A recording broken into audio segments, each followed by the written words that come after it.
Hey students, this is Mr. Moore and I'm back with you as we continue on our AP Euro review session, getting ready for the AP European History test, and currently working on the first unit, which covers the Renaissance and exploration from 1450 to 1648.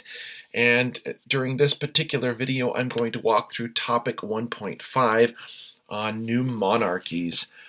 The basic premise to this review session is to remind you and go back to medieval times, and to remind you that during medieval times or the Middle Ages, that time period after the fall of the Roman Empire, all the way up to the Renaissance, uh, during that time period, monarchs in Europe didn't have all power like you might think. When we think about kings, we sometimes think about them holding all the power. That's something we're going to get to in a later session called absolute monarchs. But there's this transitional time where slowly monarchs gain more power and they consolidate it and take it from other entities. In my AP European History class, I covered this during week number 8. I have a whole, PowerPoint presentation on absolutism and constitutionalism. I'm going to cover that at a later session, but I wanted to spend some time talking about how politics developed. And maybe I'll start right here and remind students that monarchs and kingdoms in Western Europe are really built on a conglomeration of three different principles and ideas. Those three things are old Roman laws and customs and culture, including the Latin language, the idea that Rome lives on across all Europe, even after the fall of Rome. So that's one of the principles. Everything in Europe is built on the old idea of Rome. You'll hear that as a reoccurring theme throughout any kind of European history. The second thing is, after the fall of Rome, it was really Germanic tribes, to a certain extent the Huns, that nomadic raiders also helped bring down the Western Roman Empire, but it was the Germanic tribes, Visigoths and Ostrogoths and Vandals, even the Franks, the Anglos and Saxons, that spread themselves throughout Europe and were able to come in and take over the old Western Roman Empire. The Anglos and Saxons, of course, invaded Britannia. The Franks invaded what is present-day France. Ostrogoths, Austria. You can hear some of the names. The old Huns that came in from Central Asia at the end of the Roman Empire, Hungary. Places like Spain, the Vandals took over, so you don't see the name connection there as much. But German tribes come in and take over, and they leave their mark. They bring in their culture and their language, and it mixes with the old Roman customs and culture, and starts to create that medieval society. The other thing that kind of the glue that binds everything together during medieval times is Christianity. Remember that Rome adopts Christianity as its official religion before it splits and falls apart. And so thus that's one of those overarching pieces of the puzzle. The other things that we talked about in this class before was just reminding you that during the 14 and 1500s, there's a new type of monarchy that starts to develop. During feudalism, which is a key concept for any study of the medieval times or the Middle Ages, there was not like a cohesive central government in these countries throughout Europe. It was very fragmented. So there was little tiny kingdoms. And local lords, landlords, had a lot of the power. And so even though there might have been, say, a king of France during the 1400s, that king of France didn't control all of France. It was very fragmented power, very decentralized. Local landlords, local vassals, local principalities held a lot of the power. and so the king would have to share power with those different nobles throughout the entire kingdom. And that's true both in the Holy Roman Empire, where modern Germany is, in, say, like decentralized France or even England. Remember, there was no United Kingdom at the time. And so that's just a little bit of a background. When we're talking about new monarchies, there, of course, were monarchs throughout European history from the fall of Rome all the way up until there's still monarchies that run a lot of the countries of Europe today. But this unit right here is going to focus on that transitional time period. And I kind of used that as a gateway to absolute monarchs. So that's why I dealt with it later on in class. But you can definitely see monarchies changing during the 1400s and into the 1500s. So the learning objective here, learning objective F, says explain the causes and effects of the development of political institutions from 1450 to 1648. And there definitely is a change in how monarchies work. Monarchs and princes, including the English rulers Henry VIII and Elizabeth I, initiated religious reform from the top down in an effort to exercise greater control over religious life and morality. When we talked about Henry VIII, again, I'm going to this week 8 here, and I'm going to talk just for a second, or at least show you about these new monarchies, and just remind you that after the 100 Years' War, when this class starts, the 100 Years' War is just ending, and the English are finally kicked out of France. Most of the fighting happened in France, but they're kicked out of France, and they go back to England, and they immediately kind of initiate a civil war in England called the War of the Roses. So called because the House of Lancaster and the House of York both had a rose on their royal crests. And so these houses are fighting back and forth for decades. You can see this. William Shakespeare wrote tons of plays kind of revolving around this whole dynastic power struggle that was happening in England after the 100 Years' War. At the end of that, there was a guy named Henry Tudor, and Henry Tudor comes out on top at the end of the War of the Roses, and his son Henry VIII becomes one of the most iconic kings in the entire history of the United Kingdom and England. And Henry VIII, of course, I'm going to talk about him during the Reformation era. Because he has a lot to do with the Reformation. He starts his own church. But in the context of this lesson here today on these new monarchs, both Henry VII and Henry VIII can be seen as these new monarchs who are slowly centralizing power. And one of the things that Henry VIII does, of course, is he separates himself from the church. And when I say the church, I mean the Catholic Church. So Henry VIII wants to get a divorce from his first wife, Catherine of Aragon. Catherine of Aragon is a Spanish princess, right? She's from Spain. Her parents are Isabella and Ferdinand, the same very Ferdinand and Isabella that sponsored Christopher Columbus's voyage to the New World. And so Henry VIII is married to their daughter, Catherine of Aragon, and wants a divorce because she fails to produce a male heir. And so he divorces his wife, but he also divorces his country from the Catholic Church. And he makes himself the head of a brand new church that's going to be called the Anglican Church, the Church of England. And that is one way where he's really going to consolidate power. And so that's what it's talking about right here. His daughter later on, and I can come back here and remind you that later on his daughter Mary is going to run. That's the daughter that he had with Catherine of Aragon. And because Catherine of Aragon is from Spain, she raises her daughter Mary Catholic.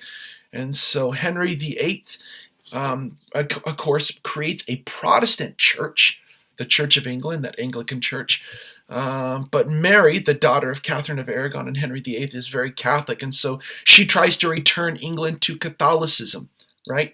The second daughter of Henry VIII takes over, Elizabeth I, and she kind of stabilizes the country and brings it back to that Protestantism. And a lot of times, it's not just people's like personal convictions, like if they're Protestant or Catholic, both being a form of Christianity. But being Protestant also allows the country to break from Roman control. And when I say Roman control, I mean that's where the Pope lives. Okay, so sometimes when documents or people refer to Rome after the Roman Empire, when they're talking about Rome, they're referring to the Catholic Church. So to break from Rome is to break from Vatican, that central power of the Catholic Church. That's the home of the Catholic Church to this very day. And so when Elizabeth the First, that's Henry VIII's daughter from his second wife, Anne Boleyn, breaking from Rome is breaking from the Catholic Church. And so instead of dividing power in England between people, so true Christians, Catholics, would listen to the Pope from Rome as their spiritual leader. And of course, they'd have to look to the king, or in this case of the Queen, Elizabeth, to the Queen as a power authority. So what they're doing, these new monarchs are really separating that. And they're consolidating the power within their own countries. So that's really the heart of it.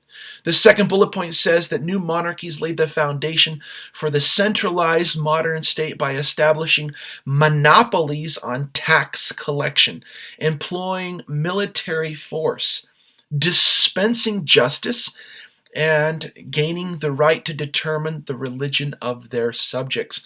So they're not just the political power in their country, they're now going to become the religious power in their country as well. And so by consolidating that power, they're one step closer to becoming absolute monarchs. And that's a concept we'll deal with later. But this new monarchies is that kind of evolutionary transitional path on the way there. If you ever have a monopoly, that means you control everything.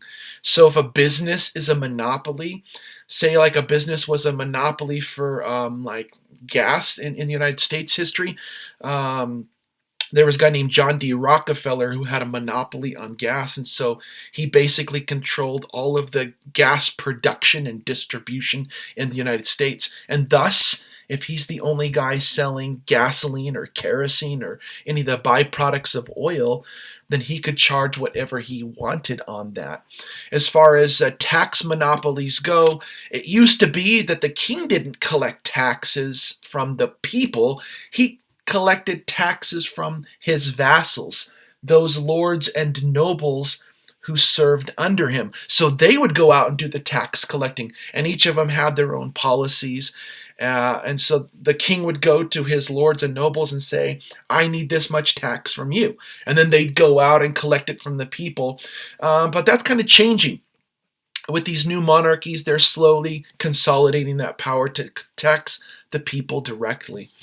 This next bullet point says across Europe, commercial and professional groups gained in power and played a greater role in political affairs.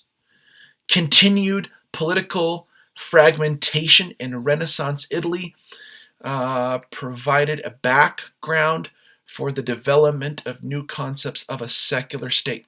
Remember that especially the Italian Renaissance is very secular. That doesn't mean the people weren't religious, but the Renaissance movement was a secular movement. In the northern part of Europe, in the lowland countries, the Dutch countries, and in England, it was much more religious in nature. So even there was humanism and there was some secularism. It's a lot more religious, the Renaissance, as it spreads northward. And it's helping to shape these new policies.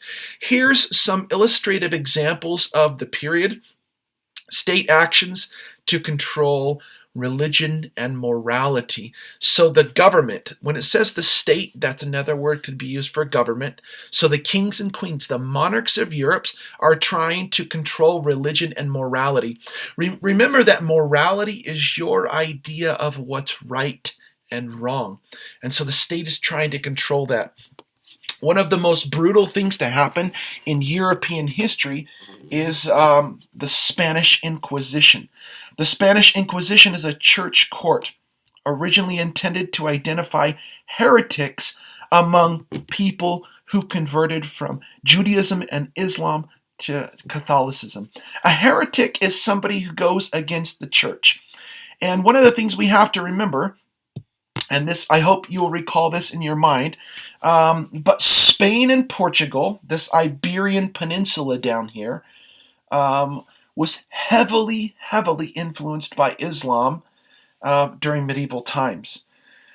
Just a real quick recap. Islam started in the city of Mecca down in the Arabian Peninsula and under the Prophet Muhammad, and then Islam spread to places like Iraq and Iran, and even as far over as, say, like Afghanistan and Pakistan and Turkmenistan, all those Stan countries, Syria and Jordan, okay?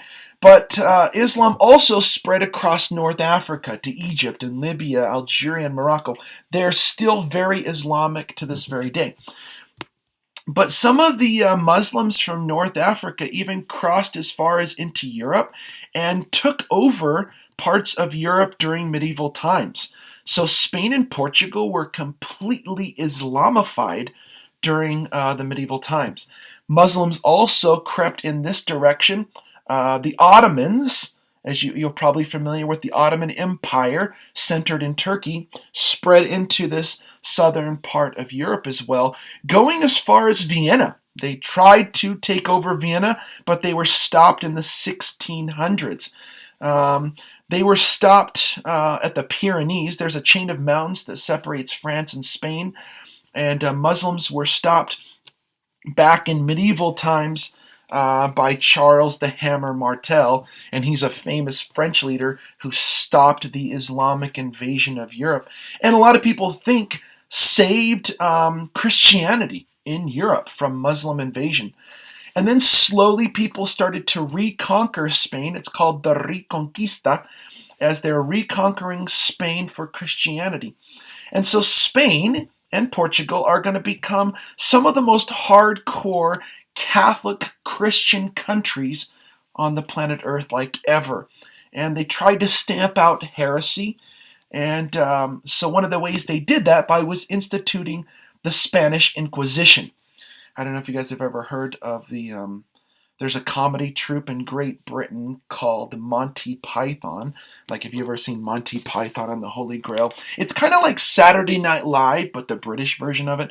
Anyways, they used to do this sketch comedy called Monty Python's Flying Circus, and they would do one about the Spanish Inquisition. And they would joke that nobody expects the Spanish Inquisition. And then they'd go through and do these funny jokes, even though there's nothing funny about it, because the Spanish Inquisition would torture and kill thousands of people. So that's why they're kind of, trying to make a joke on it. In reality, it put to death thousands of accused heretics. I put that in quotes because some of these people were authentic Christians who maybe just didn't see eye to eye with the Pope, but they were still burned to death at the stake.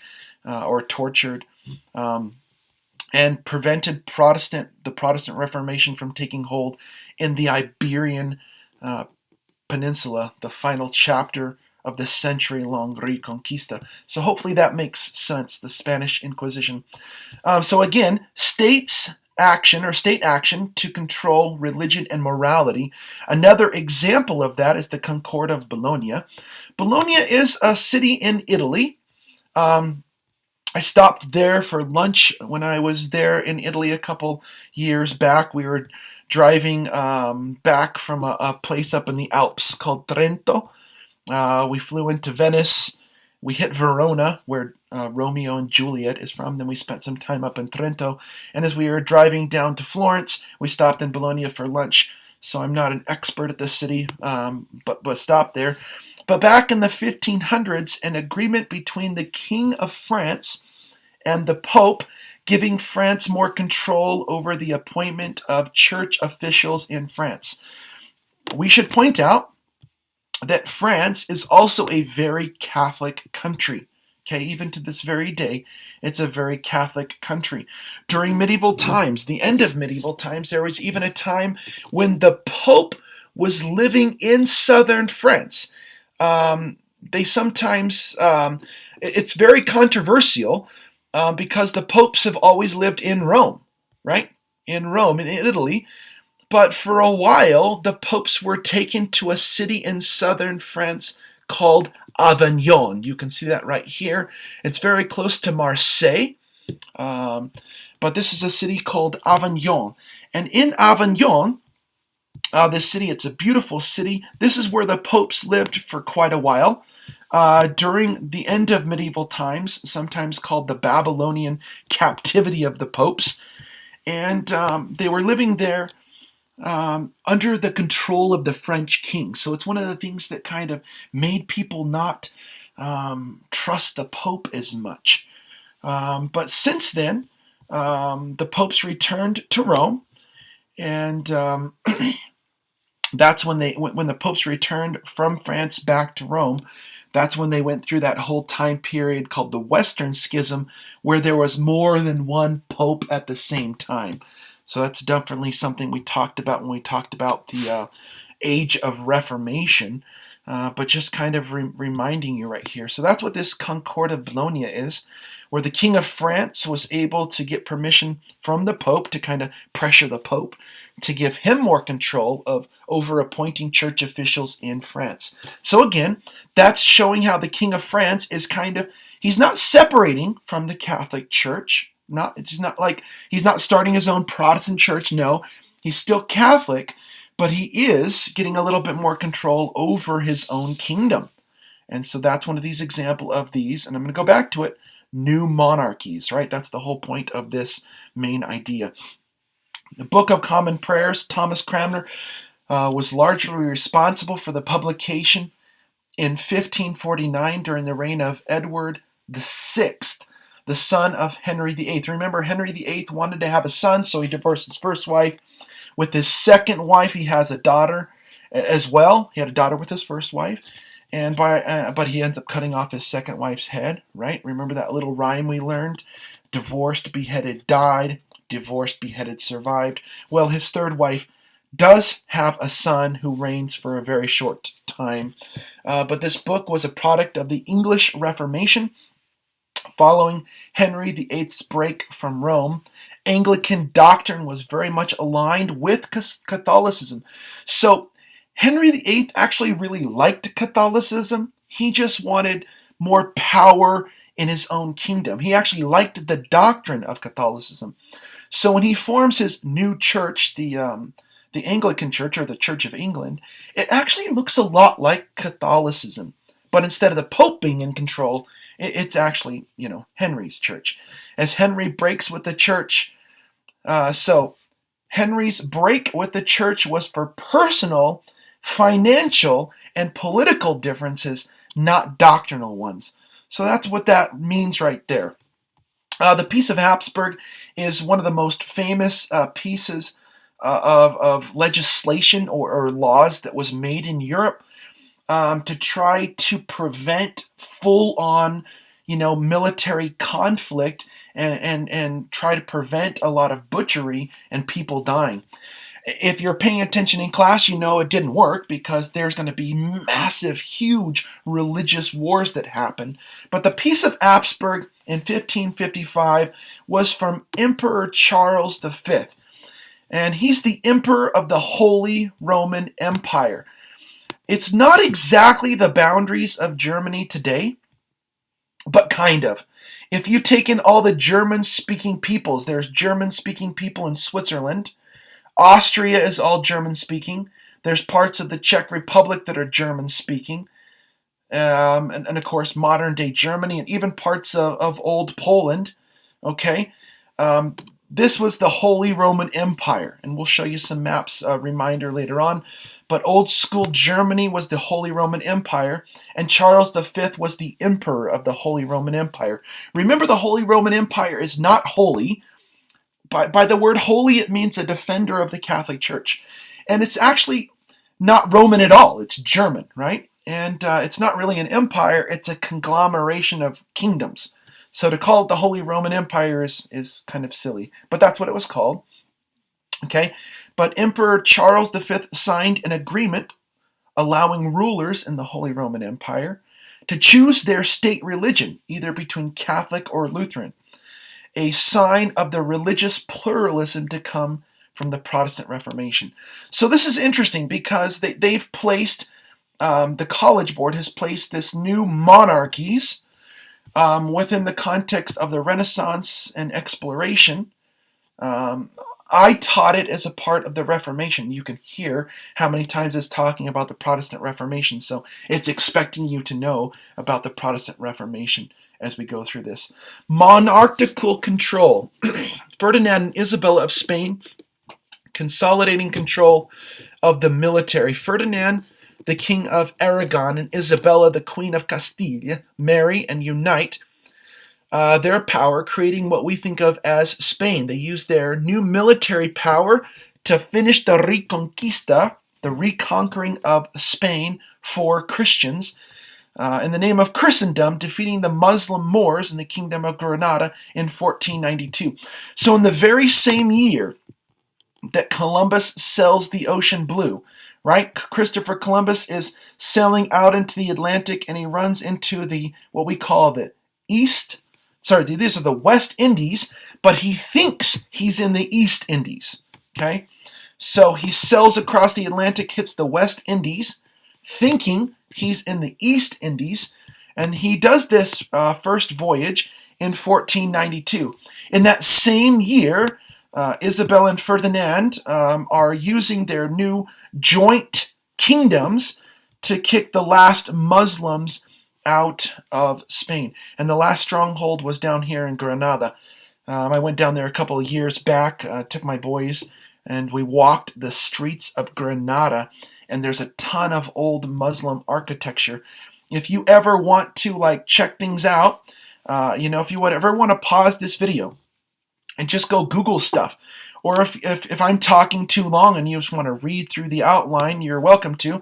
But you could come here and click on things like Granada, and you could see some of the artwork right here. There's a ton of just visual art. You can look and take a virtual tour of Granada and see some of the old Muslim art and the old strongholds that were posted there.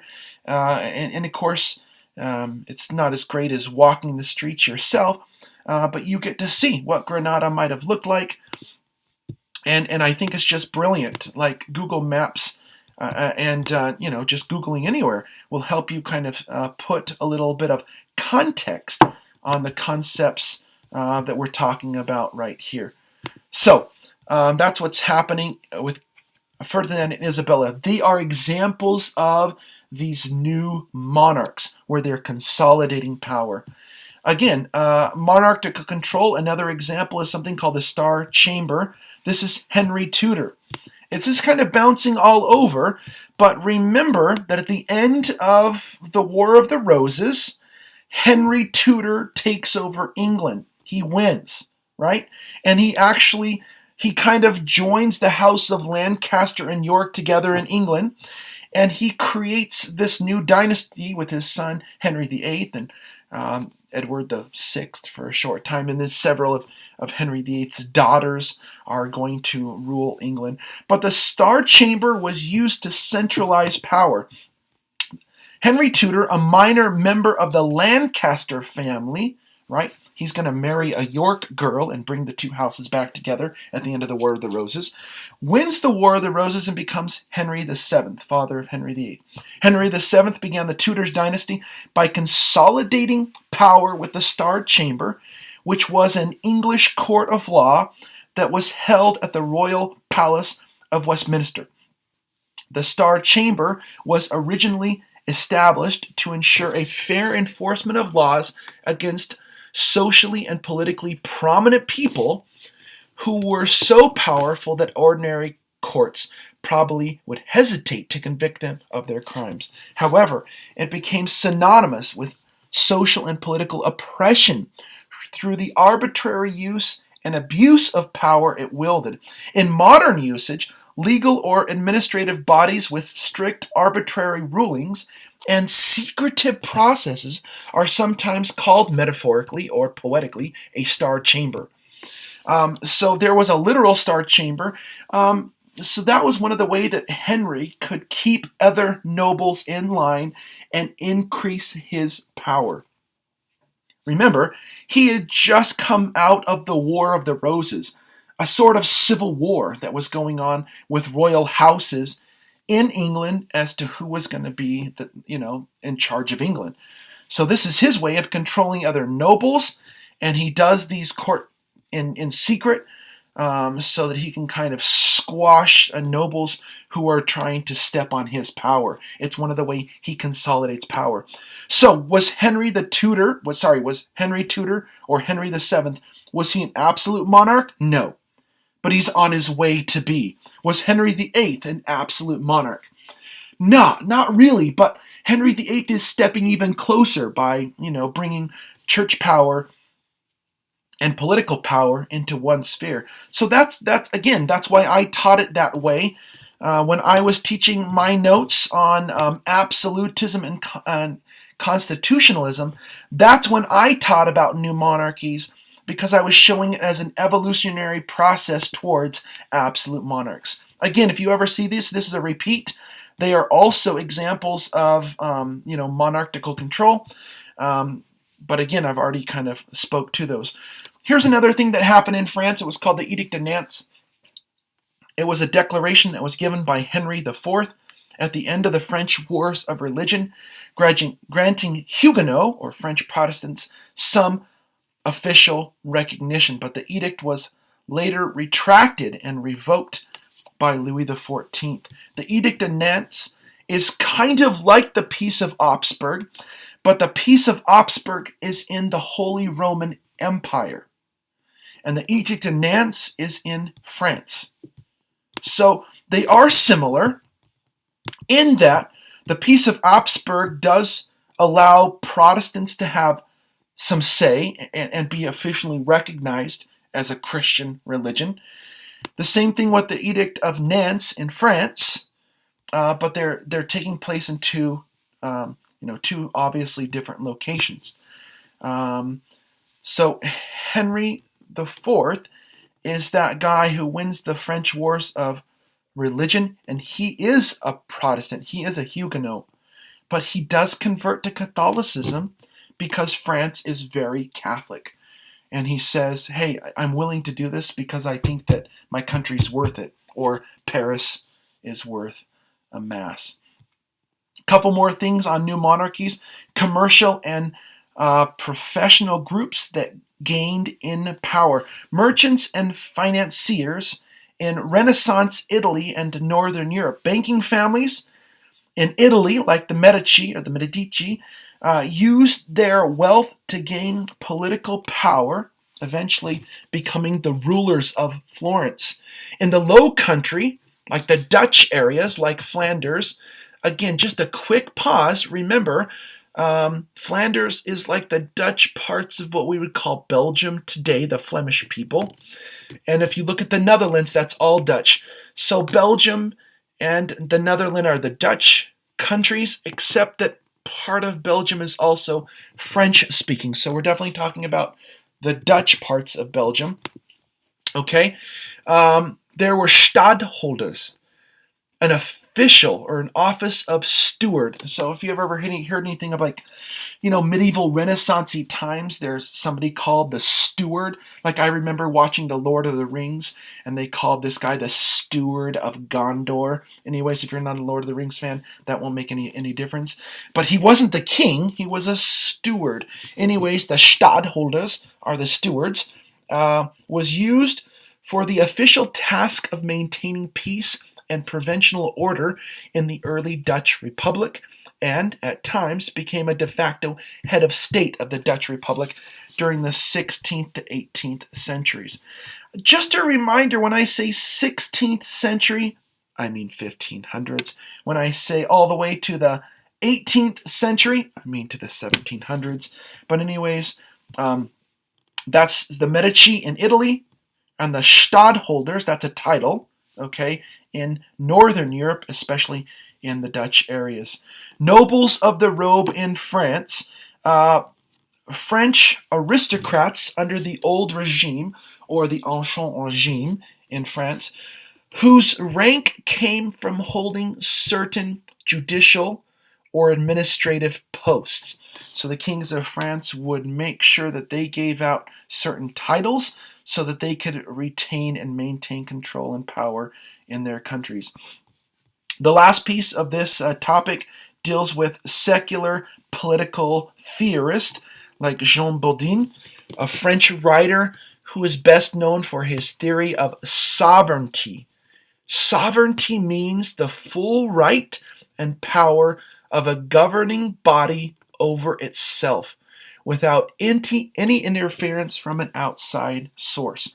If somebody is a sovereign, that means they're the sole leader. But if you have sovereignty, that means you have control over your own destiny, yourself. And sovereignty is a huge key critical term that you just need to understand. A key critical term. Hugo Grotius is a Dutchman who laid the foundations for international law based on natural law when he helped write the Peace of Westphalia, establishing a balance of power in Europe. This is the guy who helps in 1648 end the religious wars of Europe, and helps bring things into a secular sphere. And he is seen as one of the guys who kind of helps create the idea of modern nation states and international laws where we have boundaries to countries. And, today the president of France has control over what happens within this political sphere because that's the country, the nation state of France. And again, the chancellor of Germany in the modern world would have political control by the voice of the people in this democratic, United States of Germany, if you will. If you don't know, Germany today is kind of like the United States in that it has federated states with a central government in Berlin, and it has individual states, kind of like the United States does, has multiple states that have their own governments, and then a central government, of course, in Washington, D.C. Modern Germany is very much like that. But this Dutch writer was helping to end the 30 Years' War that was raging in the Holy Roman Empire at the end of the Reformation era. And again, there's a lot of crossover you can see between the Renaissance and the Reformation because they happen, they overlap each other. This is the end of Unit 1.5, okay, this topic on new monarchies. And we'll go on to the next one in a minute. Thanks for joining us. Hope you learned a lot.